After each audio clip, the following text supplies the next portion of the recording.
80 tahun merdeka tapi menyuarakan pendapat masih dianggap berbahaya. Indonesia baru aja masuk dalam daftar pemantauan dunia karena pemerintahnya dianggap membatasi ruang kebebasan sipil.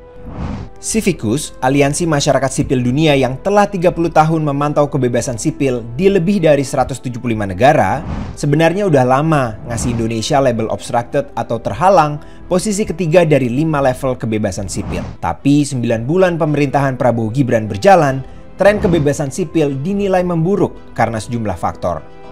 Penangkapan aktivis, pembubaran paksa unjuk rasa, intimidasi terhadap jurnalis, hingga hadirnya revisi Undang-Undang TNI, Polri, dan juga KUHAP.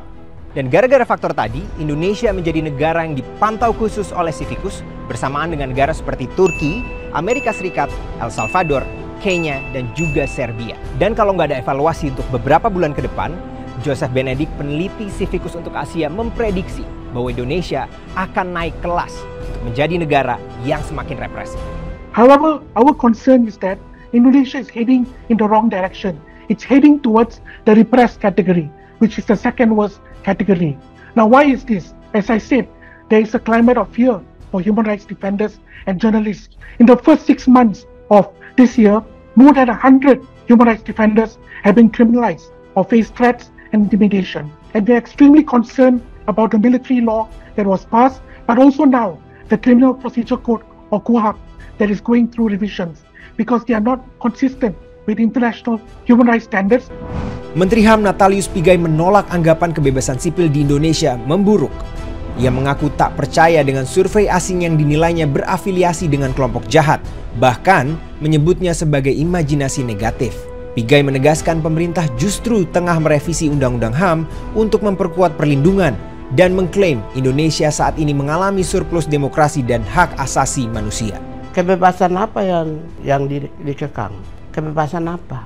Itu imajinasi negatif oleh kelompok-kelompok oknum-oknum yang berafiliasi dengan orang-orang jahat. Sampai hari ini tidak pernah ada satu aktivis di Republik ini yang ditahan karena menyampaikan pendapat, pikiran, dan perasaan atau menentang pemerintah. Nggak ada. Namun, data dari Kontras justru menunjukkan sebaliknya. Semester pertama 2025, Kontras mencatat 76 peristiwa pelanggaran kebebasan sipil dengan 503 korban, mayoritas mahasiswa. Di antara bentuk pelanggaran yang paling sering terjadi adalah penangkapan sewenang-wenang, pembubaran paksa, penganiayaan, intimidasi, dan penggunaan senjata.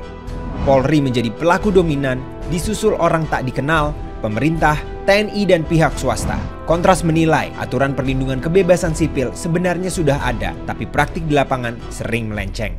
Dalam beberapa tahun belakangan tidak ada peningkatan.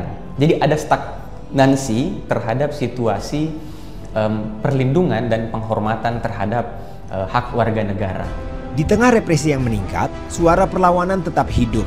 Gerakan alternatif anak muda seperti Pamflet Generasi menyuarakan kritik melalui seni dan media sosial. Kreativitas jadi cara melawan. Kritik bisa datang lewat poster, video, diskusi daring, bahkan pentas seni, melengkapi orasi dan aksi massa di jalan.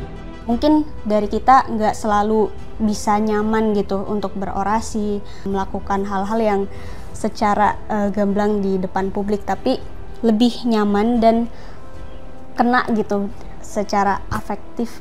Ingin terus munculkan beragam perlawanan yang berbeda-beda dari segala bidang, segala sudut kayak gitu, segala perspektif, biar kita semuanya tersadar kalau semua bisa kena, semua terdampak kayak. 80 tahun Indonesia merdeka, tapi kalau menyuarakan pendapat masih kena ancaman pidana dan juga intimidasi, kita perlu bertanya lagi sih, apakah Indonesia sudah benar-benar merdeka atau semakin represif terhadap warganya? Menurut kamu gimana? Jelajahi cara baru mendapatkan informasi. Download Metro TV Extend sekarang.